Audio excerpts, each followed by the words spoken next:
దీనుల రక్షింతురా అనుచు బోధించెను పార్థునకు కృష్ణుడు. భగవంతుని బోధనలే భగవద్గీతాయను కామ క్రోధాలను నిగ్రహించరా. త్రిగుణములను నీవిప్పుడు తెలుసుకోరా.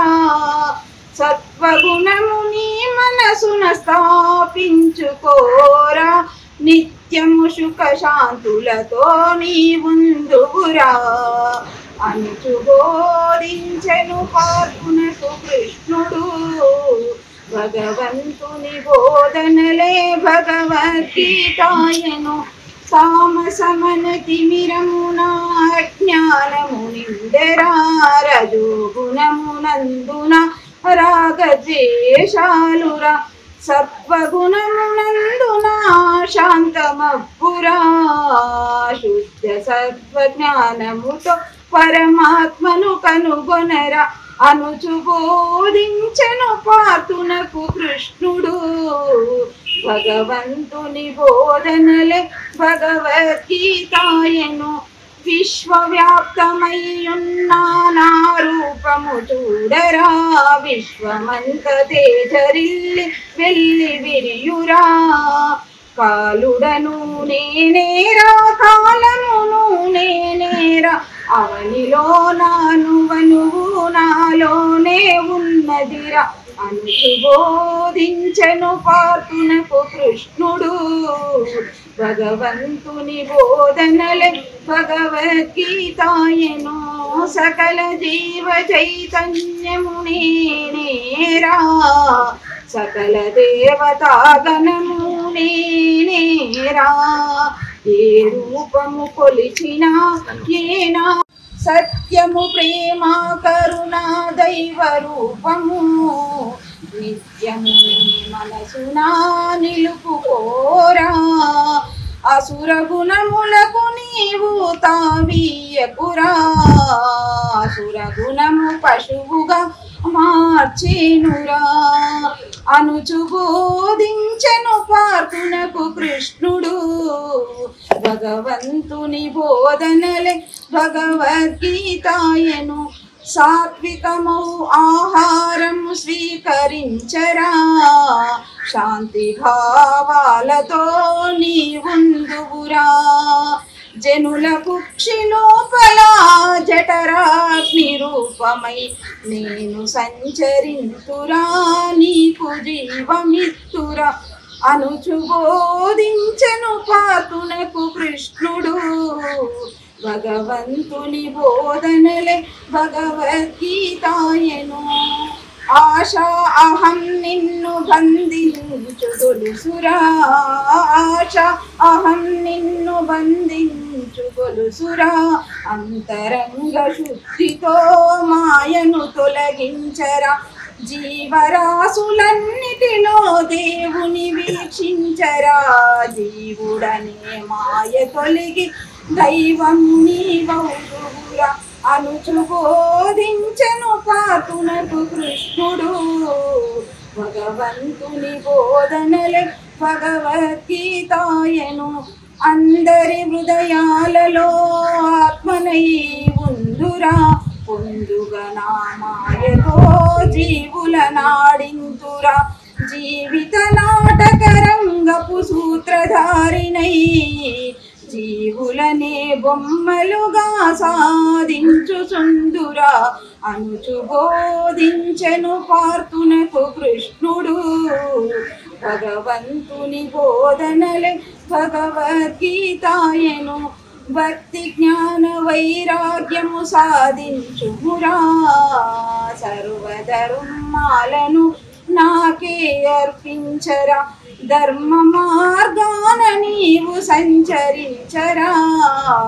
నీ ధర్మము నీకే శ్రీరామ రక్షరా అనుచు బోధించెను పార్థునకు కృష్ణుడు.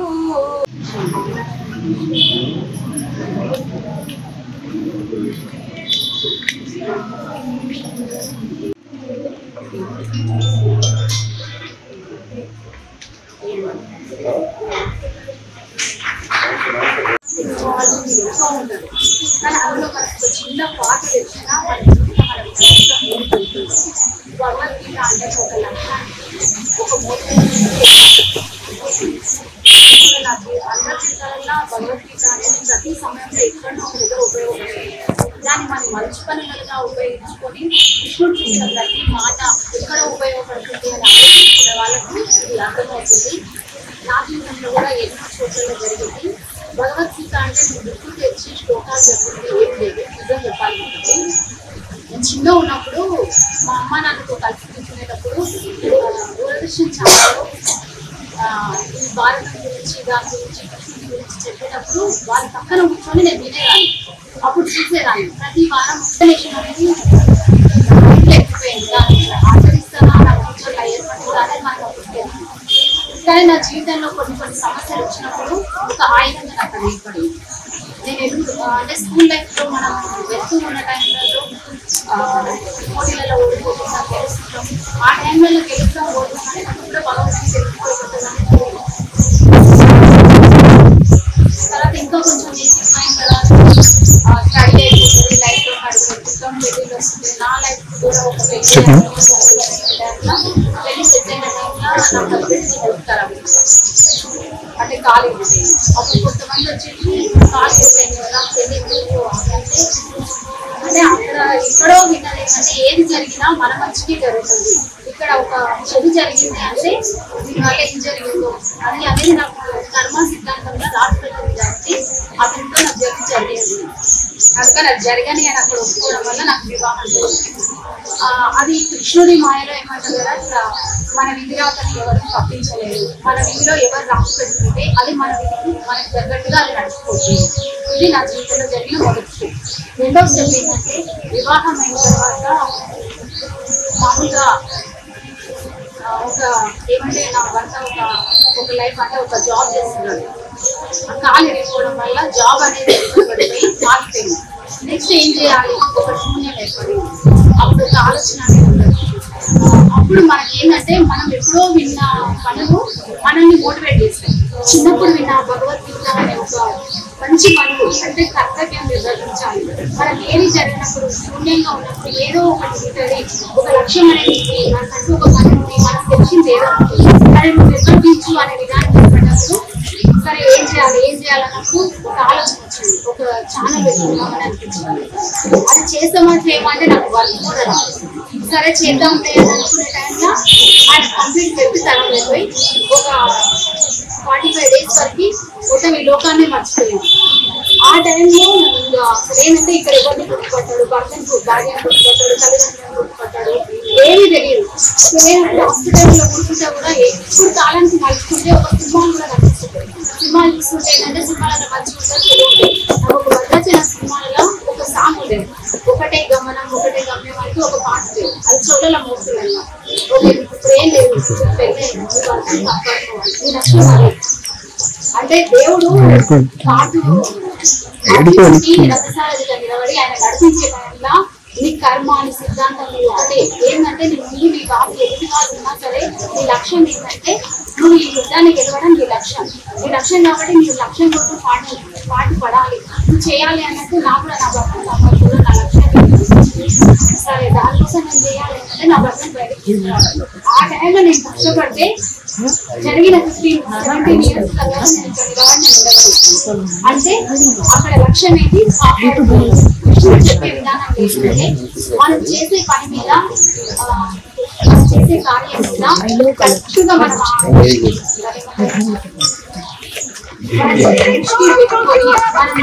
ప్రయత్నం శూన్యం లేకుండా చేయగలిగితే ఫలితం అనేది తప్పకుండా వస్తుంది అనేది కృష్ణుని సిద్ధాంతం. అదే ఆయన ఇచ్చిన భగవద్గీత సిద్ధాంతం. దాన్ని మనం మనసులో పెట్టుకుని మనం అడిగేస్తే ప్రతి అడుగు మనదే ముందుకు వెళ్తాం. అది ఆ టైంలో పెట్టుకున్నాం కాబట్టి ఇప్పుడు కూడా నడుస్తున్నాం. ఇంకా అదొకటే స్టెప్ అంటూ వెళ్తూ ఉంటే నెక్స్ట్ స్టెప్ వస్తుంటాయి. అదొకటే కదా మన లైఫ్ ఆడుకోలేదు. నెక్స్ట్ ఏముంటుంది, నా చుట్టూ నా పేరెంట్స్ ఉన్నారు, అత్తమామలు ఉంటారు, నా లైఫ్ లో నాకు పిల్లలు ఉంటారు. అలా వెళ్తున్న టైంలో ఇంకొకటి ఏం జరిగింది, ఈరోజు మనం చర్చించుకున్న అంశము భగవద్గీత. భగవద్గీత అంటే ఎక్కడో లేదు, మన నేచర్లో మనం ఉండేటువంటి అంతర్గత అవయవాల్లో, మన లోపల ఉండేటువంటి అవయవాల లోపల మనిషి లోపల ఒక భగవద్గీత రూపం అనేది ఉందన్న నా యొక్క ఉద్దేశము. అందులో భాగంగానే కురుక్షేత్రం అంటే మన హృదయం, మన యొక్క గుండె. అర్జున యొక్క ధనస్సు అంటే సాధన, మనం చేసే పనికి ఎలాంటి సాధన అనేది. అర్జుని వ్రతం అంటే ఏంటి? రక్తసారథి అన్నమాట. అంటే మన యొక్క శరీరం అనేది ఏ రకంగా ఉంటుంది దానికి ఉద్దేశం. కౌరవులు అంటే అహింస, పాపము, కోపము, ఇలాంటి రాగద్వేష పనులు ఉండేటువంటి వారు ఎవరు? కౌరవులు. వాళ్ళంటే ఏంటి? చెడు గుణములు కలిగినటువంటి వాళ్ళని మనము కౌరవులు అని అంటున్నాం. పాండవులు అంటే ఎవరు? మంచి, ప్రేమ, ఆప్యాయత, అనురాగం, ఎదుటి వాళ్ళు బాధపడుతుంటే చూసి తట్టుకోలేక సహాయం చేసేటువంటి గుణం ఉన్న వాళ్ళని పాండవులని వివరించడం జరిగింది. ధృతరాష్ట్రుడు అంటే ఎవరు? అవిజ్ఞానము, నాణ్యత లేనటువంటి వాడు, మంచి మనసు లేనటువంటి వాడు.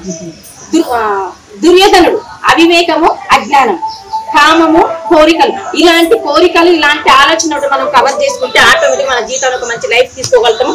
అర్జున్ అంటే ఎవరు? మంచి మనస్సు, బుద్ధి, జ్ఞానం ఉన్నటువంటి వారు. అంటే మన మనసు చంచలమైనది. మన మనసు ఎప్పుడైతే చంచలం లేకుండా మనం ఆధీనంలో పెట్టుకోగలుగుతామో అప్పుడు మనము మనం అనుకున్న రీతిలో, మనం అనుకున్న సాధనలో పనిచేయడానికి అవకాశం ఉంటుంది. ఫస్ట్ ఆఫ్ ఆల్ శ్రీకృష్ణుడు అంటే ఎవరు? బుద్ధి, మంచి ఆలోచన అనేటువంటి ఒక బుద్ధి. ఎలాంటి బుద్ధి అది? 100 మంది కౌరవులను ఒకే ఒక ఆలోచన శక్తితో, ఒకే ఒక ఆయుధంతో నిర్మించగలటువంటి బుద్ధి అజ్ఞానం వస్తుంది మన అర్జునుడికి. సో ఇలా మన అంతర్గత అవయవాల్లోనే మన భగవద్గీత అనేది ఉందని నా యొక్క ఉద్దేశము. భగవద్గీత 18 అధ్యాయాలు ఉంటాయి అన్నమాట. సో 18 అధ్యాయాలను 3 ఖండాలు విభజించడం జరిగింది. ఫస్ట్ నుండి 6 వరకు కర్మశతకమని, 7 నుండి 12 వరకు జ్ఞాన శతకమని, భక్తి శతకమని, 13 నుండి 18 వరకు జ్ఞాన శతకమని, ఇలా 3 ఖండాలుగా మనకు భగవద్గీత విభజించడం జరిగింది. సో కొంతమంది భగవద్గీతను, కొంతమంది అవిజ్ఞానులు, నాణ్యత లేని వాళ్ళు, ఆలోచన జ్ఞానం లేని వాళ్ళు బుక్కులు అంటే కొంచెం ఏదో ఉండాలని పక్కకు పడేసిన సందర్భం మనం చూస్తున్నాము. మహాత్మా గాంధీ ప్రతి ఫోటో చూడండి, ఏ ఊర్లో చూసినా ఎక్కడ చూసినా మహాత్మా గాంధీ భగవద్గీత పెట్టుకొని తిరగడం అనేది జరిగింది. దాన్ని ఆచరించడం జరిగింది. చెడు వినకు, చెడు మాట్లాడదనే అంత శాంతియుతమైన రూపాన్ని ధరించడం జరిగింది. సో ఆయన భగవద్గీత నమ్మినటువంటి మహాత్మా గాంధీ మంచి ఆచరణను పాటించడము, ఒక వ్యక్తిగా ఇప్పుడు కూడా మన ప్రజల గుండెలు నిలిచిపోయే వ్యక్తిగా రెడీ కావడం అనేది భగవద్గీత యొక్క ప్రాముఖ్యత. సో ఇంతకు ముందుకు సార్ అడిగినారు, ఏమని మీరు అసలు భగవద్గీత వైపు ఎందుకు వచ్చినారమ్మా అని అడిగినారు. సో ఆ విషయంలో ఈ మాట చెప్పిన తర్వాత మీతో ఈసారి చెప్పమని చెప్పారు. సో నేను చిన్నప్పటి నుండి ఉండేనే భగవద్గీతలో ఉన్నాను. మా నాన్నగారు వచ్చేసి భీమలింగం సార్ అని, ఆయన చిన్నప్పటి నుండి భగవద్గీత బాగా రిటైర్మెంట్ అయిపోయిన తర్వాత ఇంకా ఎక్కువ మొత్తానికి మా నాన్నగారు ఆశ్రమం పెట్టింది అనమాట. అయితే నేను ఒకసారి ఫోన్ చేసి తిట్టిన మా నాన్నని, నువ్వు ఆశ్రమం ఎందుకు పెట్టినావు, నీకు ఒకవేళ పూజ ఉంటే. సంసారం గురించి ఏడ్చిన దుఃఖము, నేను దేయం అనుకుంటే దుఃఖము, నేను ఆత్మను అనుకుంటే సుఖము. మరి నిష్కామ కర్మ ఫలితము. మరి సుఖ దుఃఖములకు పొంగిపోకుండా చిత్తప్రజ్ఞునిగా ఉండాలి. మరి మన ఫలితములకు ఆశపడకుండా కర్మలు పూర్తిగా చేయాలి. కామక్రోధములు మనకు శత్రువులు, దాంట్లోనే జయించాలి. భగవంతుని గురించి తెలిసిన జ్ఞానము, మరి జ్ఞానము కంటే దేశంలో పవిత్రమైన ఏమి లేదు. మరి కర్మ ఫలితములకు ఆశపడకుండా కర్మ చేయుటే కర్మ సన్యాసము.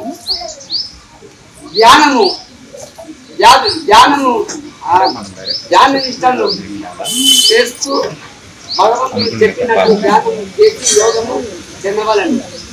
మరి ప్రకృతికి అధ్యక్షుడు పరమాత్మ, ఆయనను స్మరణ చేస్తే మాయ తొలగును. మనము ఏ కర్మ చేసినా పరమాత్మకు అర్పించాలి. అదే గొప్ప ఫలితము. మనం సకల జీవులలో పరమాత్మని దర్శించాలి. అదే నిజమైన భక్తి. మనము నిర్లక్ష్యమైన పరమాత్మ జీవుని కంటకుండా జీవుని అందునే ఉన్నాడు. మనము కూడా కర్మలు కంటకుండా ఉండాలి. మరి నిష్కామ వాళ్ళ కోసము ఆనందంగా సుఖంగా ఉండడానికి అధ్యాయులతో 701 శ్లోకాలు మన కలియుగం కోసం అందులో భాగంగా 18 అధ్యాయాలు అర్జున విషాద యోగం. ఈ అర్జున విషాద యోగంలో అర్జున విషాదం 40 శ్లోకాలు అర్జున విషాదంలోనే ఉన్నారు. తదుపరి సాంఖ్యయోగం 72 శ్లోకాలు. ఈ 3 నుంచి 10 శ్లోకాల వరకు అర్జున ఇంకా విషాదంలోనే ఉన్నాడు. ఇంకా 11వ శ్లోకం అంటే 30 శ్లోకం వరకు ఆత్మ దేహం గురించి భగవంతుడు వివరించినాడు. ఆత్మ స్పష్టమైనది, దేహము నశించి అని చెప్పింది. తదుపరి 31 నుండి 32 వరకు ధర్మాష్టకమైన శ్లోకాలు ఉంటాయి. ఆ ప్రతి మంచి ధర్మబద్ధంగా ఉండాలనే సారాంశం. తర్వాత 39 నుండి 40 శ్లోకాలు నిష్కామ కర్మం చెప్తారు. నిష్కామ కర్మ ఫలితం చాలా గొప్ప ఫలితం ఇస్తుంది. స్వల్పం అవశ్య ధర్మస్య సాయితో మహాద్భవతు. అదేవిధంగా 50 శ్లోకం నుండి మన 70 శ్లోకాల వరకు మనకు చిత్తప్రగ్రహ లక్షణాల గురించి భగవంతుడు చెప్పినాడు. అదేవిధంగా కర్మయోగం 43 శ్లోకం. ప్రతి మనిషి కర్మ చేయాలి. కర్మ చేయకపోతే శరీరాత్మ నడవదు. కామ క్రోధం చేత మానవుడు చెడిపోతున్నాడు. ఇంద్రియాలు నిగ్రహించి శత్రువుల కామ క్రోధం గ్రహించాలి. తదుపరి జ్ఞాన విజ్ఞాన యోగము. ఆ జ్ఞాన విజ్ఞాన యోగం 42 శ్లోకాలు. 10 మందికి ఉపయోగపడే మంచి కర్మలన్నీ యజ్ఞములుగా పిలుస్తారు. కానీ శ్రద్ధ ఉండి ఇటువంటి మాత్రమైన గురువులను చేరాలి. జ్ఞానార్జన చేసి ఆ సమాజం ధర్మార్జన చేయగా ఇందని సారాంశం. తదుపరి కర్మ సన్యాస యోగము 29 శ్లోకాలు. రాగ ద్వేషాల ద్వంద్వములు అధిగమించి సంసార దుఃఖం నుండి విముక్తులు కావాలి. అన్ని జీవులను ఆత్మ తనాత్మ ఒకటే, అంత పరమాత్మ అనే భావనతో అహంకారం వదిలి కర్మలు చేస్తే అదే కర్మ సన్యాస యోగం. తదుపరి ఆత్మ సమయ యోగము 47 శ్లోకములు. సకల భోగములు వదిలి స్వార్థము లేక ఆహార నియమములు పాటించడం వల్ల అశాంతి తొలగి ప్రశాంత కలుగుతుంది. ప్రశాంతి పొందిన యోగి సుఖం ఉంటుంది. తర్వాత జ్ఞాన విజ్ఞాన యోగము 7వ అధ్యాయము 30 శ్లోకములు. జ్ఞాన యోగమునకు అనుభవ జ్ఞానమే ఈ జ్ఞాన యోగం. ఇది తెలుసుకుంటే మరి తెలుసుకోవాల్సింది మరి ఏమీ లేదు. అయితే పూసల మధ్య దారము, పురుగంలో దారం లాగా పరమాత్మ సర్వం తెలియాలి. తర్వాత అక్షరభామ యోగం 20 శ్లోకములు. ఈ అక్షరం అంటే నశించేది, అక్షరం అంటే నాశనం కాదు. ఇదే పరమాత్మ యోగం ఇందులో ఉంది. తదుపరి రాజవిద్య రాజకీయ యోగం 34 శ్లోకములు. 34 శ్లోకములు. 34 శ్లోకములు. పరమాత్మ సర్వం. ఈ ప్రకృతి అంతా నా ప్రకృతి మొత్తం నా అధ్యక్షులు నడుస్తుంది. తల్లి తండ్రి పతి గతి అంతా నేనే. నన్ను ఉపాసన చేసిన వారికి యోగోషంగా నేనే చూస్తానని చెప్పు. తర్వాత 10వ అధ్యాయం విభూతి యోగము 40 శ్లోకములు. విభూతి అంటే సంపద, ఐశ్వర్యం, భగవంతు స్థానాల్లో గుర్తించాలి. నేను ఎక్కడెక్కడ ఎట్టి చింతన చేయాలి అని అర్జున అడిగిన ప్రశ్నకు సమాధానమే ఈ అధ్యాయం. తదుపరి 11వ అధ్యాయము 11వ అధ్యాయం 50 శ్లోకములు. భగవద్గీత అంటే ఏంటి? భగవద్గీత మనం ఎందుకు చదువుతున్నాం? ఎందుకంటే భగవద్గీత కొరకు మనం ఎంత సత్సంగంలో ఎందుకు పాల్గొంటున్నాం? మనం భగవద్గీత ఎందుకు చదువుతున్నాం అంటే మనం ఒక క్రమశిక్షణ పద్ధతిలో రావడానికి, భగవద్గీత చదవడం వల్ల ఒక పాపాత్ముడు ఉన్నవాడు పుణ్యములకు ఏ విధంగా పోవాలనడానికి, ముసలివారు చనిపోయే ముందు నేను ఏ లోకానికి పోతే ఏంది అనేది భగవద్గీత చదవడం వల్ల స్వర్గలోకములకు ప్రాప్తి చెందుతుందని ఈ విధంగా భగవద్గీత చదవడం జరుగుతుంది. భగవద్గీత అంటే ఏంటి? భగవద్గీత అంటే శ్రీకృష్ణ పరమాత్ముడు అర్జునుడు ఇద్దరి యుద్ధంలో అర్జునుడైన శ్రీకృష్ణ పరమాత్ముడు కురుక్షేత్ర యుద్ధంలోకి రథం తీసుకొని వెళ్ళగా అప్పుడు చూసిన అర్జునుడు తాతలను ముత్తాతలను మామలను అందరినీ చూసిన తర్వాత హృదయం ద్రవించి నా నుంచి కాదు పరమాత్మ నువ్వు నాకు దిక్కు, నేను మా ఊళ్ళని నేను చంపలేను, నేను ఈ విధంగా యుద్ధం చేయలేనని కూర్చొని ఉండగా అప్పుడు శ్రీకృష్ణ పరమాత్ముడు ఎన్నో విధాలుగా ఉద్దేశించి చెప్పడంలో భగవద్గీత పారాయణం అనేది ప్రారంభమైంది. ఈ భగవద్గీత అనేది చెప్పడం వల్ల ఏముంది, మనం ఉన్నప్పుడు ఏది తెచ్చుకోలేము, పుట్టినప్పుడు ఏది రాదు, పోయినప్పుడు ఏది పోదు అనే ఈ వాక్యాలు అన్నీ ఆ స్వామి అర్జునుడికి ఉపదేశించగా అప్పుడు ఇదే విధంగా భగవద్గీత చెప్పుకుంటూ విశ్వరూప సందర్శనం చూపించడం జరిగింది. ఆ విశ్వరూప సందర్శనంలో ఈ అర్జునుడు నేను కర్ణ, ద్రోణ వీళ్ళందరినీ ఏ విధంగా చంపగలను నేను అనగా శ్రీకృష్ణ భగవానుడు ఆ విశ్వరూపంలో చూడగా అందరూ ఒక మిడతలు ఎగిరిపోయినట్టు అంతా కాలిపోవడం జరిగింది. అది చూసిన అర్జునునికి భయాందోళన చెంది పరమాత్మ ఇది ఏంటి నువ్వు ఇంత భయంకరంగా ఉన్నది, నీ విశ్వరూపం నేను ఇన్ని రోజులు ఏదో బావా అది అనుకుంటా తిరుగుతున్నా, ఈ నీ విశ్వరూపం చూసిన తర్వాత పరమాత్ముడు అంటే ఏంది ఇంతనా, నువ్వు చూస్తే ఏదో చిన్న అనుకున్నా, ఇంత నాకు కళ్ళు భ్రమించిపోతున్నాయి, నాకు భయం అయిపోతున్నది, పరమాత్మ వద్దు ఈ విశ్వరూపం పై మళ్ళా కిరీటంగా ఉన్న ఆ రూపంగా ఉండు అని అప్పుడు అర్థించాడు. అప్పుడు పరమాత్మ చెప్పాడు కర్ణుని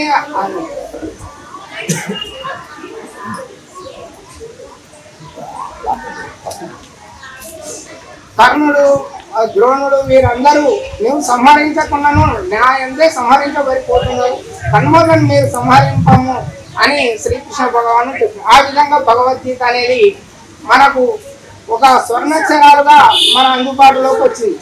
అయితే ఈ భగవద్గీత మనము ఉన్న ముస్లింలు మసీదుకు శుక్రవారం వస్తే అందరూ వెళ్తున్నారు, ఖురాన్ చదువుతున్నారు. బైబిల్ క్రిస్టియన్స్ ఆదివారం వచ్చిందంటే అందరు పోయి చదువుతారు బైబిల్.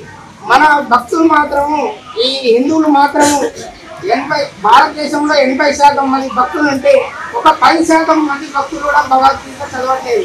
భగవద్గీత అంటే భయం అవుతుంది.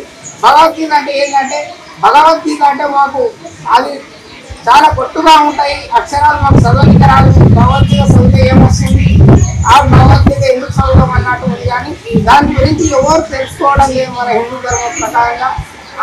ఈ యొక్క తిరుపతి నుంచి ఈ స్వామివారు ఇంతమందికి ఇట్లా చేసి భగవద్గీత నేర్చుకుంటుంటే చాలా సంతోషం. మన హిందువులుగా అందరూ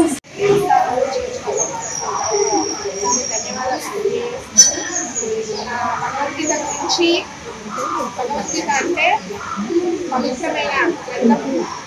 మన హిందూ సాంప్రదాయం గురించి అందరికీ పవిత్రమైన గ్రంథం ఒకటి. కాకపోతే భగవద్గీత చదవడం మా ఇంట్లో మేము అందరం ఫ్యామిలీ అంతా వచ్చి చదువుతారు. మా 30-40 సంవత్సరాలు నుంచి చదువుతారు. మా అత్త, మా మామయ్య, మా వాళ్ళందరూ చదువుతారు. మేము నిన్నమన్నా స్కూల్లోకి వచ్చినాము. అంటే మా కళ్ళలో ఏంటి అనిపించింది, ఆ కళ్ళలోకి వచ్చినట్టు మాత్రం వచ్చి అనిపించింది. మేము విష్ణు సహస్రనామాలు, లలిత సహస్రనామాలు, గీత పారాయణం బట్టి చదువుతాము. అందులో పారాయణంలో చదువుకుంటాము. మేము వస్తున్నాము. మా ఇంట్లో మా ఫ్యామిలీలో అత్త, మామ అందరూ చదువుతారు. మంచిగా అనిపిస్తుంది. ఇంటింత మంచిగా భగవద్గీత పారాయణం చేయాలని. నా పేరు రమ్యశ్రీ. నేను కల్పూర్ నుంచి వచ్చాను. బీటెక్ ఫైనల్ ఇయర్ చదువుతున్నాను. వేదిక మీద ఉన్న పెద్దలకు మరియు వచ్చిన మిత్రులకు, ఉపాధ్యాయులందరికీ నమస్కారం. భగవద్గీత అనేది మహాభారతంలో భీష్మ శతకంలోని 25వ అధ్యాయం నుంచి 42వ అధ్యాయం వరకు 18 అధ్యాయాలు రచించడం జరిగింది. భగవద్గీతలో 18 అధ్యాయాలతో పాటు 700 శ్లోకాలు కలిగి ఉంటాయి. ఒక్కొక్క శ్లోకానికి ఒక్కొక్క నైపుణ్యత కలిగి ఉంటుంది. భగవద్గీత 18 అధ్యాయాలతో పాటు శ్రీకృష్ణుడు 574 శ్లోకాలు రాయగా, అర్జునుడు 84, సంజయుడు 41, ధృతరాష్ట్రుడు 1 శ్లోకం రచించినట్టు తెలుస్తుంది. 1 నుండి 6వ అధ్యాయం వరకు కర్మయోగం, 6 నుండి 12 వరకు భక్తి యోగం, 13 నుండి 18 వరకు జ్ఞానయోగంగా తెలుస్తుంది. కర్మయోగం అనగా మనం చేసే కర్మలకి మనమే కారకులం అవుతాం, కానీ ఫలితానికి మనం కాదు. భక్తి యోగం అనగా అంచెలంచెలుగా మనం చేసే భక్తిని పెంచడాన్ని భక్తి యోగం అంటాము. జ్ఞానయోగం అనగా మనం చేసే వంటి మంచి పనులన్నీ జ్ఞానయోగంలోకి వస్తాయి. మనం భగవద్గీత చదవడం వల్ల మంచి జ్ఞానం, భక్తి, నైపుణ్య విలువలు కలిగి ఉంటాయి. మేము భగవద్గీత కొన్ని సంవత్సరాల నుంచి చదవడం జరుగుతుంది. మా నాన్నమ్మ తాత నేర్పించడం, తర్వాత మా నాన్న మా అమ్మ నేర్పించడం జరిగింది. ఇప్పటికీ మేము నిత్యం భగవద్గీత పారాయణం చేస్తూ ఉంటాము. ఈ భగవద్గీత చదవడం వల్ల అందరికీ మంచి మనోధైర్యం కలుగుతుంది, నైపుణ్య విలువలు, మంచి జ్ఞానవంతులు అవుతారు. ఈ అవకాశం ఇచ్చినందుకు ధన్యవాదాలు. దేవస్థానం నుంచి ఇక్కడికి విచ్చేసి ఈ కార్యక్రమాన్ని నిర్వహిస్తున్నందుకు మీకు ప్రత్యేక ధన్యవాదాలు. భగవద్గీతలో గీత అనేటటువంటి పదాన్ని ఫస్ట్ అర్థం తెలుసుకుంటే, గీత అంటే తాగి అంటే ఎప్పుడు జీవితంలో మనము బాల్యం నుంచి మొదలుకొని బాల్యము, యవ్వనము, వృద్ధాపము ఈ దశలలో చిన్ననాటి నుండి మనము ఎంతసేపు జీవితము, పిల్లలు, సంపాదన, ఆస్తులు, అంతస్తులు ఇవే కాదు. తాగి అనబడేటటువంటి అంటే తాగి అంటే మంచినీళ్ళ నుంచి మొదలుకొని ఇంకేదైనా వ్యసనాల వరకు ఏవైతే ఉన్నాయో వాటిని త్యాగం చేస్తూ ఉల్టా చేసి చదివితే గీత అవుతుంది. మరి గీత అనబడేటటువంటిది దీనికి ఇందాక మనకి కొన్ని విషయాలలో నిత్య జీవితంలో విశేషణం ఏంటి, దీని యొక్క విశేషం ఏందని అడుగుతున్నారు. కాబట్టి నేను 1వ తరగతి చదవక ముందు నాన్నగారు ఏం చదువుకోలేదు, కందిని పెట్టుకొని ఆయన ఏం చదవకపోయినా ఈవెన్ ఆయన పేరు కూడా రాదు, కందిని పెట్టుకొని చదువుతూ రెండో అన్నయ్యతో చదివించుకునేవారు. భగవద్గీతను చదువుతామంటే అల్లరి చేయకండి, గీత అంట పవిత్ర గ్రంథం అంట, ఈ గ్రంథాన్ని మనం చదవాలి. ఎందుకంటే మన తలరాతలని మార్చగలిగేది, మనుషులు మరణించినప్పుడు మాత్రమే భగవద్గీతని వినగలిగేది గీత కాదు, మనలో తలరాతను మార్చగలిగేది గీత. తాగి ఇందాకనే నేను అన్నాను కదా, తాగి అంటే తాగిని ఉల్టా చేస్తే జీవితం ఎంతసేపు 24 గంటలు దానిలోనే కూరుకొని పోకుండా కొంత సమయాన్ని కేటాయించడం అలవాటు చేసుకుంటే తుదకి మోక్షాన్ని పొందే స్థాయికి మనం వెళ్తాం. కాబట్టి ఆనాడే నాన్నగారు చదువుకోకపోయినా గీత అనబడేటటువంటి గ్రంథాన్ని శ్రవణం ద్వారా ఆనందాన్ని పొందుతూ ఉంటే, నేను డిగ్రీ అయిపోయిన తర్వాత నాన్నమ్మ కాలం చేసిన తర్వాత జీవితం నాశనం అవుతుందేమో, ఇంతేనేమో, దేవుడు లేడేమో, ఇట్లాంటి బాధలు, ఇటువంటి ఇబ్బందులు గురి అయినప్పుడు ఏమనిపించిందంటే, ఒక్కసారి ఎక్కడో ఒక చిన్న పేపర్ కనిపించింది ఒక దగ్గర. పేపర్లో గీత నీ తలరాతను మార్చుకో అనబడేటటువంటి దాని నుంచి అప్పటి నుంచి గత 14-15 సంవత్సరాల నుంచి ప్రతిరోజు ఒక అధ్యాయము అనేది ఒక శ్లోకంతోనే మొదలు పెట్టుకొని 701 శ్లోకాలు ఉన్నాయని మనకు తెలుసు కదా. 701 శ్లోకాలు రోజు 2 శ్లోకాలు నేర్చుకున్నా, లేదు రోజు ఒక శ్లోకం మొదలు పెట్టిన 365 రోజులలో 2 సంవత్సరాలలో మనం ఖచ్చితంగా ఒక్కసారిగా మనం చదువుకోగలుగుతాము. గీత అనబడేటటువంటిది ఈ రోజులలో మనకి ప్రతి ఒక్కరము రకరకాల వేరే పుస్తకాలు చదువుతుంటాం, ఇంకేదో టీవీలకు వేరే వాటికి వ్యసనాలకి అలవాటు అవుతుంటాం. కానీ పవిత్ర గ్రంథమైనటువంటి గీత చదవడం ద్వారా అశాంతి నుండి శాంతిని పొందొచ్చు, అచంచలమైన మనస్సును స్థిరమైన మనస్సుగా మనం పొందొచ్చు. అందుకే చాలా మందికి నేను ఇక్కడ టీచింగ్ అనే విషయంలో కాకుండా అందరికీ ఏం తెలియజేశారంటే, ఫస్ట్ గీత అని అంటే మోక్షదాయానికి ద్వారం అని చెప్తాము. మనం ఆల్రెడీ 18 అధ్యాయాలలో అర్జున, విషాద, సాంఖ్యయోగ, కర్మయోగ, జ్ఞాన కర్మ సన్యాస, కర్మ సన్యాస, ఆత్మ సంయోగ, జ్ఞాన విజ్ఞాన, అక్షర బ్రహ్మయోగ, రాజయోగ, రాజకీయ, విభూతి యోగ, విశ్వ సందర్శన, భక్తి యోగ, అక్షేత్ర సందర్శన విభాగ యోగ, గుణత్రయ విభాగ యోగ, పురుషోత్తమ విభాగ యోగ, దైవాసుర సంపత్ విభాగ యోగ, గుణత్రయ విభాగ యోగ, దైవాసుర సంపత్తి సిద్ధార్థ విభాగం, 18 అధ్యాయాలు ఏవైతే ఉన్నాయో ఎక్కడి నుంచి మొదలుకొని అని అంటే ధర్మక్షేత్రం నుంచి, ధర్మం నుంచి మొదలుకొని మమ అనబడేటటువంటి అంటే ధర్మం ఏది అనే దాని నుంచి మొదలుకొని ధర్మం ఇదే అని తెలుసుకునేంత వరకు కూడా 701 శ్లోకాలు మనకి భగవద్గీతలో. ఇది వీళ్ళు చదవాలని వాళ్ళు చదవాలని ఏం లేదు, ఏ వర్ణాల వాళ్ళైనా చదవచ్చు, ఏ వయసులో అయినా చదవచ్చు. ప్రతి ఒక్కరికి ఇది నిత్య జీవితంలో క్రమశిక్షణ, తల్లిదండ్రుల పట్ల ఉండేటటువంటి భక్తి, గురువుల పట్ల ఉండేటటువంటి భక్తి, ప్రేమ, ఆప్యాయతలు, పిల్లల పట్ల అంటే ఇతరుల పట్ల మనం ఏ విధంగా అంటే ఎట్లాంటి నడవడికతో మాట్లాడగలగాలి అనబడేది గీత మనకి బోధిస్తుంది. అంతేకాదు ఈ రోజులలో మనం చూస్తున్నాం భగవద్గీత అనబడేది ఎవరో వయసు అయిపోయిన తర్వాత చదవాలనుకునేది కాదు. గీత అనబడేటటువంటిది మనం చెప్పలేము. 19 ఏళ్ళ పిల్లవాడు చనిపోవచ్చు, 20 ఏళ్ళ పిల్లవాడు మరణించవచ్చు, 30 ఏళ్ళకే మరణించవచ్చు.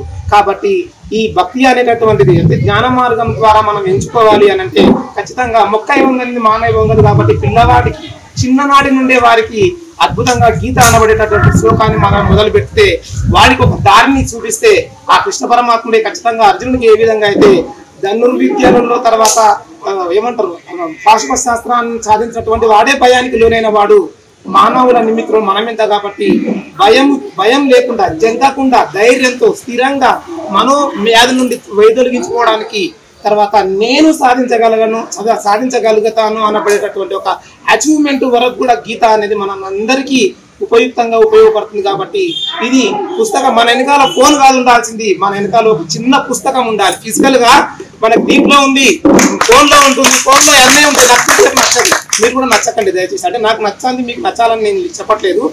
ఒక చిన్న పుస్తకాన్ని మనకి గీతా ప్రెస్ వారు 3 రూపాయల నుంచి 300 రూపాయల వరకు. గురు బ్రహ్మ గురు విష్ణు గురుదేవ మహేశ్వర గురు సాక్షాత్ పరబ్రహ్మ తస్మై శ్రీ గురవే నమః. భగవద్గీత అనేది ఈ కలియుగంలో ప్రతి ఒక్కరూ నేర్చుకోవాల్సిన విద్య. మనం ప్రతి పాఠశాలలో మనం చేర్చాల్సిన విద్య. ఇతర మతాలకు ఇతర కులాలకు మనం భయపడుతూ మన భగవద్గీత మన భావి తరాలకు అందించలేకపోతున్నాం. ఇది ఇప్పుడు జరుగుతున్న పరిస్థితి. భగవద్గీత ప్రతి ఒక్కరి జీవితంలో ఎందుకు ఉండాలి అంటే భగవద్గీత ముక్తికి మార్గం. ప్రతి ఒక్కరి ఆత్మ భగవంతుడిలో మమేకం కావడం భగవద్గీత మనకు దారిని చూపిస్తుంది. శ్రీకృష్ణ పరమాత్ముడు భగవద్గీతలో చెప్పింది, అర్జునుడికి చెప్పింది, నీ ధర్మం నువ్వు పాటించు, దైవం నిర్ణయిస్తుంది. అంటే నీ ధర్మాన్ని నువ్వు చెయ్యి, ఆ దేవుడే నీకు దారిని చూపిస్తాడు అనేది మన భగవద్గీతలో అర్జునుడికి మన శ్రీకృష్ణ భగవంతుడు వివరించాడు. అలాగే భగవంతుడు లేడు అనుకునే వాళ్ళకు మనం చెప్పవలసింది ఒకటే, భగవద్గీత చదవండి, చదివి మీరు అర్థం చేసుకొని ప్రతి ఒక్కరికి వివరించండి. మీరు వివరించగలిగే హక్కు మీకుంటే దాన్ని మీరు పొందగలుగుతారు. భగవంతుడితో మీ ఆత్మను మమేకం చేయగలుగుతారు. ఈ కలియుగంలో కలిబారిన మనం పడకుండా కామ క్రోధ అలాగే మద్యం అలాగే జూదం ఇలాంటివి విషయాలకు మనం లోబడకుండా ఉండాలంటే మనం భగవద్గీతలో ప్రతి ఒక్క శ్లోకాన్ని ప్రతి ఒక్క తాత్పర్యాన్ని మనం జీవితంలో అలవాటు చేసుకోవాలి. ఈ తరంలో ఉన్న పిల్లలకు ఏం జరుగుతుంది, ఏడిస్తే ఫోన్ అప్పచెప్తారు. అదే ప్లేస్ లో మనం పుస్తకాన్ని అప్పచెప్పాలి. అది ఏడిస్తే అలిగితే ఏ ప్రతి విషయానికి మొబైల్ అవుతుంది. అదే మొబైల్లో మీరు భగవద్గీతను వివరించండి, భావి తరాలకు ఉపయోగపడుతుంది. మనం ఎంత డబ్బున్నా ఏదున్నా శాశ్వతంగా మనం కలవాల్సింది మట్టిలోనే, ప్రతి ఒక్కరూ కలవాల్సింది మట్టిలోనే. కాబట్టి మనం ప్రతి ఒక్కరూ ధర్మంగా న్యాయంగా నిజాయితీగా మన దేశం కోసం ధర్మం కోసం కట్టుబడి మన యొక్క అలవాట్లను ప్రతిరోజు మన అలవాట్లో ఈ భగవద్గీతను చేర్చుకోవాలి. అలాగే భగవంతుడు లేడు అని ఎప్పుడు అనుకోకండి పిల్లలు, భగవంతుడు ఉండు. ఆ శ్రీకృష్ణ పరమాత్ముడు భగవద్గీతలో చెప్పినట్టు యథా యథాయి ధర్మస్య దాని భవతి భారత అభ్యుత్థానం అధర్మస్య తదాత్మానం సృజామ్యహం పవిత్రానాయ సాధూనా వినాశాయ చతుర్షుతాం ధర్మ సంస్థాపనార్థాయ సంభవామి యుగే యుగే. అంటే ప్రతి యుగంలో నేను పుడతాను, ధర్మం ఎప్పుడైతే అదుపు తప్పుతుందో ఆ యుగంలో నేను పుడతానని శ్రీకృష్ణ పరమాత్ముడు భగవద్గీతలో చెప్పాడు. భగవద్గీతని ప్రతి ఒక్క దేశం ఆదర్శిస్తుంది. మన భారతదేశంలోనే ఎందుకు మనం ఇంకా చేర్చలేకపోతున్నాం ప్రతి ఒక్క క్లాస్ కి, ప్రతి ఒక్క పాఠ్య పుస్తకంలో? అది మనం గమనించుకోవాలి. హిందూ సనాతన ధర్మం అలాగే భగవద్గీత అనేది ప్రతి ఒక్కరు వారి వారి జీవితాల్లో అలవాటు చేసుకోవాలని సభకు వేడుకుంటూ పరం భూయ ప్రవక్ష్యామి జ్ఞానానాం జ్ఞానముత్తమం యజ్ఞాత్వా మునయః సర్వే పరాం సిద్ధిమితో గతా ఇదం జ్ఞానముపాశ్రిత్య మమ సాధర్మ్యమాగతా సర్గేపి నోపజాయంతే ప్రళయేన వ్యదంతి చ మమ యోనిర్మహద్బ్రహ్మ తస్మిన్ గర్భం దదామ్యహం సంభవః సర్వభూతానాం తతో భవతి భారత సర్వయోనిషు కౌంతేయ మూర్తయః సంభవంతి తాసాం బ్రహ్మ మహద్యోనిః అహం బీజప్రదః సత్వం సుఖే సంజయతి రజత్కర్మణి భారత జ్ఞానమావృత్య తు తమః ప్రమాదే సంజయత్యుతాత్ రజస్మశ్చాభిభూయ సత్వం భవతి భారత రజస్సత్వం తమశ్చైవ తమస్సత్వం రజస్తథా సర్వద్వారేషు దేహేస్మిన్ అపాశముపజాయతే ప్రాణం లబ్ధ్వా పరం శాంతిమచిరేణాధిగచ్చతి. लोभः प्रवृत्तिरारम्भः कर्मणामशतमस्पृहा तमस्येतानि जायन्ते विरुद्धे कुरु नन्दनान् अप्रकाशो प्रवृत्तिश्च मोह एव च पाण्डव तमस्येतानि जायन्ते विवृद्धे कुरु नन्दनान् यदा सप्रे प्रवृद्धेतु प्रलयं याति देहभृत् तदुत्तमविदान् लोकान् अमलान् प्रतिपद्यते रजचित् प्रलयं मत्वात् मूढसङ्गिषु जायते कर्मणः श्रुतु तस्याहुः सात्विकं निर्मलं फलं रजसस्तु बलं दुःखम् अज्ञानं तमसः फलं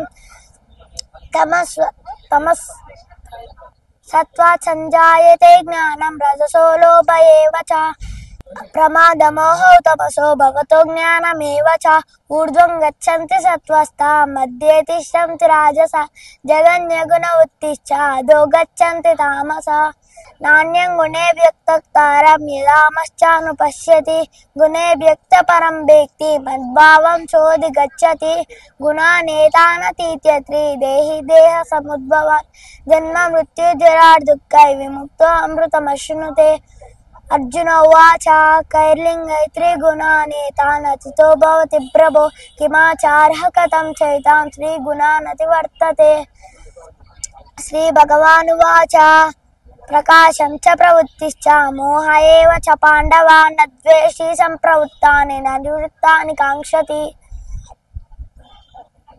उदासीनवदासीनो गुणैर्यो न विचाल्यते गुणातीतस्य गुणावर्तन्त इत्येव योगतिष्ठन्ति नेगते समदुःखसुखस्वस्थः समलोक्ष्मा काञ्चनः तुल्यप्रिया प्रियो धीरः तुल्यनिन्दात्मसंस्तुतिः మానవమానయోస్తుల్యో తుల్యో మిత్రోపక్షయో.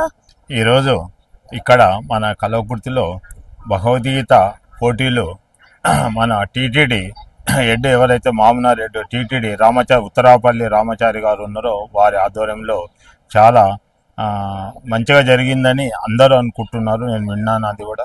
అయితే ఒక వితిన్ 2 minutesలో చెప్పేస్తాను. అయితే పిల్లలకి different 6th to 10th class వరకు పిల్లలు వచ్చారు కదా, ఆ పిల్లల్ని ఇక్కడ మేము పోటీలు సారు ఆధ్వర్యంలో పోటీలు నిర్వహించడమే కాక నిర్వహించిన తర్వాత కూడా ఇండైరెక్ట్గా అనుకున్నాను బాబు ఎలా ఉన్నాయి మన గీత పోటీలు అని చెప్తే వాళ్ళు కూడా చాలా సంతోషపడుతూ చాలా బాగున్నాయి తాతగారు, మేము కూడా చాలా హ్యాపీ ఫీల్ అయినామని వాళ్ళ నోటికుంటా నేను వినటం జరిగింది ఒకటి. అయితే ఇంకొకటి 18 to 45 years వాళ్ళని కూడా మనం ఇన్వైట్ చేశాం బాబు. అక్కడ వాళ్ళు కూడా కొందరు స్పీచ్ ఇచ్చారు, చాలా బాగా ఇచ్చారు. వారి జీవితాలు వారి కుటుంబాలు ఎలా బాగుపడుతున్నాయి, కొన్ని సమస్యలు వస్తే కూడా వాటంతటా అవే సర్దుకుపోయి సక్సెస్ అయినాయని చెప్పి వాళ్ళు చెప్పడంలో పిల్లలందరూ విన్నారు. చిన్న వయసు పిల్లలు కదా బాబు, వాళ్ళ భవిష్యత్తులో డెఫినెట్లీ దే విల్ ఫాలో అని నేను వ్యక్తిగతంగా నేను వెలిపుచ్చుతున్నాను, నా అభిప్రాయం కూడా.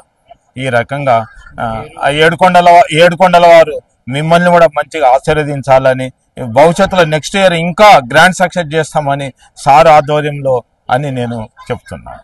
ఓకే, ఏడుకొండల వారు అందరినీ ఆశీర్వదించారు. కల్వకుర్తి వెంకటేశ్వర దేవాలయం ఎదురుగానే ఉంటాం. ఈ దేవాలయం నిర్వహించే కార్యక్రమంలో అన్నింటిలో పాల్గొంటుంటాం. దాంతోపాటు ఎండాకాలంలో 40 రోజులు ఈ యొక్క 2 ఉపాధ్యాయులు వచ్చి 40 మంది విద్యార్థులకు 12వ అధ్యాయము పూర్తిగా చదివించి దాన్ని కంఠస్థం చేయించారు. అందులో పాల్గొన్నాం. ఈ యొక్క దాతల సహకారం చేత ఆ రోజు ప్రతి విద్యార్థికి కూడా సాయంత్రం స్నాక్స్ లేకుంటే బిస్కెట్లు ఏదో ఇవ్వడం జరుగుతుంది. అట్లా ఎందుకంటే పిల్లలకు చాక్లెట్లు ఏదో బహుమతి ఇస్తేనే వస్తుంటారు. ఆ రకంగా మా ప్రధాన ఉద్దేశం ఏమిటంటే భగవద్గీతను కంఠస్థం చేయడము, దాంతోపాటు పెద్దగా అయిన తర్వాత భగవద్గీత యొక్క అర్థాన్ని జీవితంలో అన్వయించుకొని వారు సుఖం పొందాలని కోరుతుంటాం. ఈ యొక్క ఇటువంటి అవకాశం మాకు అందరు కల్పించినందుకు భగవంతునికి, ఈ యొక్క ఉత్తరాపల్లి రామాచారి గారికి, ఈ యొక్క దేవాలయం యొక్క ధర్మకర్త అయినటువంటి కల్వ మనోహర్ గారికి నమస్సుమని తెలియజేస్తూ ముగిస్తున్నాం. ఓం నమో వెంకటేశాయ. స్థానిక వెంకటేశ్వర స్వామి దేవస్థానం లోపల గీత శత జయంతి ఉత్సవాల సందర్భంగా నేడు మన దేవాలయంలో గీతా పోటీలు నిర్వహించడం జరిగింది. తిరుపతి దేవస్థానం ఆదేశాల వరకు ఉత్తరాపల్లి రామాచారి గారి ఆధ్వర్యంలో ఈ కార్యక్రమం ప్రతి సంవత్సరము సుమారుగా 4 సంవత్సరాల నుంచి ఈ కార్యక్రమం మన దేవాలయంలో ఏర్పాటు చేసుకున్నాం. ప్రతి స్కూల్స్కి ఇన్ఫార్మ్ చేస్తాం. ఇక్కడ కల్వకుర్తిలో ఉన్నటువంటి స్కూల్స్ అన్నిటికీ ఇన్ఫార్మ్ చేసి ప్రతి స్కూల్ నుంచి 10 మంది 15 మంది ఇట్లా పిల్లలు వచ్చి ఈ కంఠస్థ పోటీలలో పాల్గొంటున్నారు. ఈ సంవత్సరం ప్రత్యేకంగా 45 నుంచి 50-55 సంవత్సరాల ఉన్నటువంటి పెద్దలకు కూడా ఈ పోటీలు పెట్టడం జరిగింది. ఇది ఎందుకు వచ్చింది ఇన్స్పిరేషన్ అంటే, నేను లాస్ట్ ఇయర్ అమెరికా వెళ్ళి ఉంటే అమెరికాలో చిన్న చిన్న పిల్లలు అంటే సుమారుగా 8 సంవత్సరాలు 7 సంవత్సరాలు ఉన్నటువంటి పిల్లలు కూడా భగవద్గీతలో ఉన్నటువంటి 700 శ్లోకాలను కంఠస్థం చేసి ఒక చక్కటి పఠనాన్ని వాళ్ళు అందిస్తున్నారు. మన దగ్గర ఎందుకు చేయకూడదు అనే నా మనసులో ఒక కోరిక కూడా ఉంది. ఆ కోరికను ఉత్తరాపల్లి రామాచారి గారికి చెప్పడం జరిగింది. వారు కూడా మనకు ఎందుకు చేయొద్దు, మనం కూడా చేసుకుందామని నేర్పడం జరుగుతుంది. లాస్ట్ ఇయర్ మేలో కూడా ఎండాకాలం చెల్లో పిల్లలకు ఇబ్బంది అయ్యే టైం లోపల ఎండాకాలంలో డిస్టర్బ్ అయిపోతారని ఉద్దేశంతో ఈ యొక్క భగవద్గీతను కూడా నేర్పించడం కూడా జరిగింది.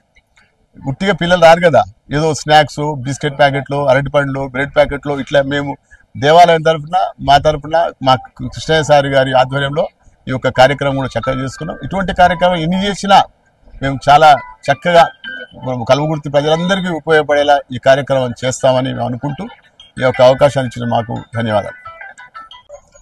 ఓం నమో వెంకటేశాయ.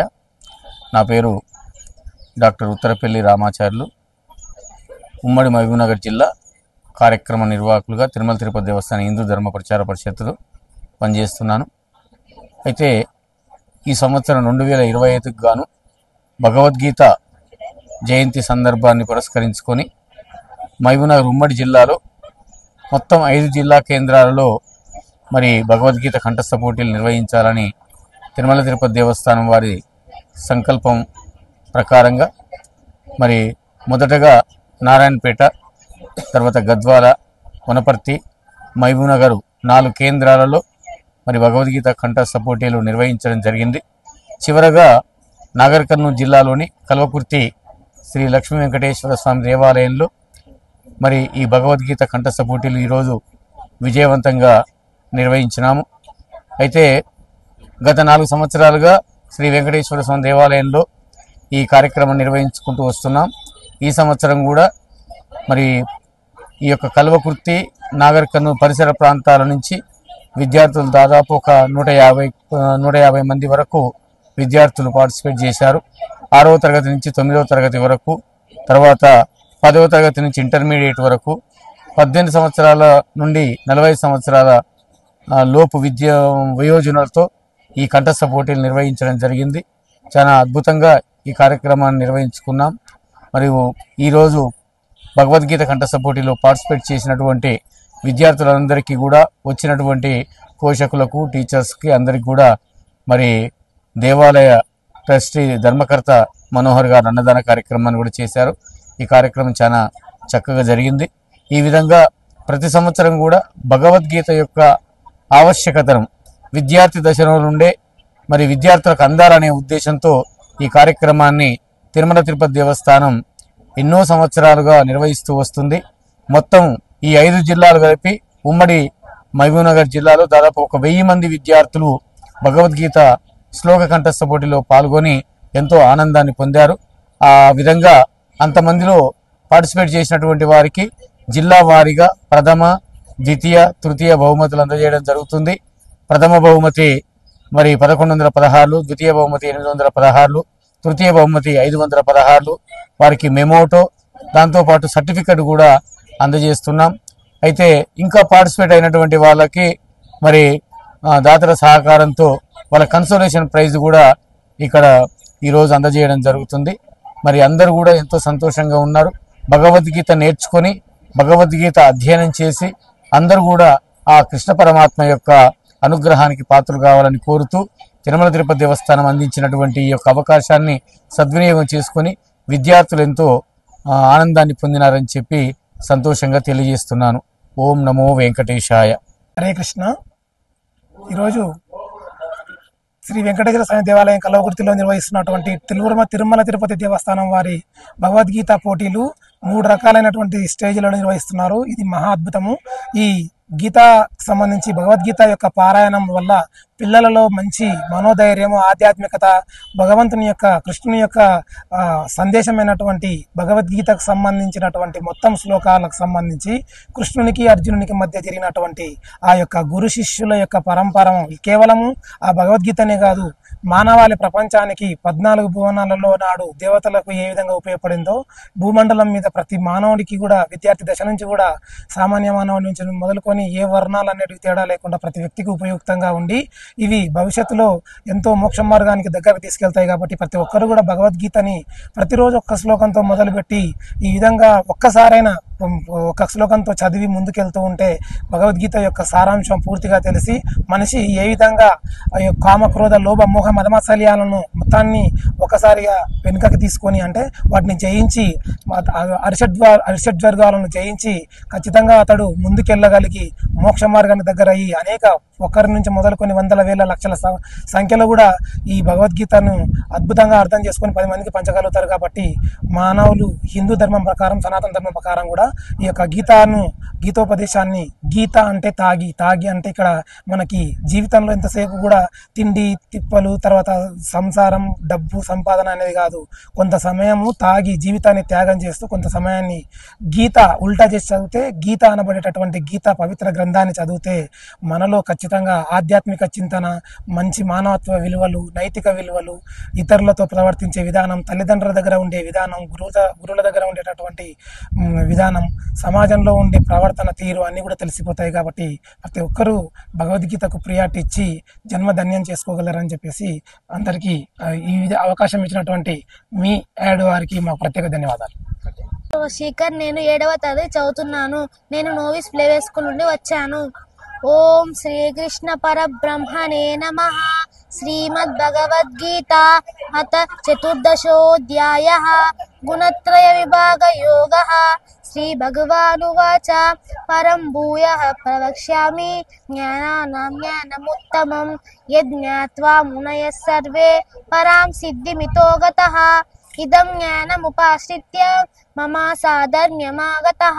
సర్గేన్ పీనోపజాయంతే ప్రళయేన వ్యతంతి చ.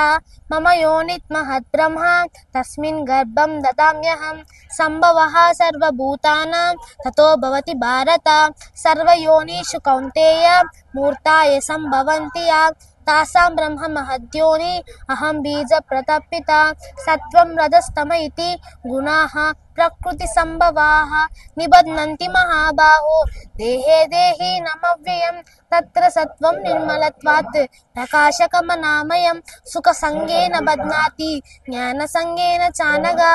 రజో రాగాత్మకం విద్ధి తృష్ణా సంగ సముద్భవం తన్ని బధ్నాతి కౌంతేయ. ప్రత్యేకంగా వారందరికీ కూడా ప్రత్యేక ధన్యవాదాలు తెలియజేస్తున్నాను. ఇటువంటి కార్యక్రమాలు మీరు ఇంకెన్నో మాతో షేర్ చేసుకోవాలని మనవి.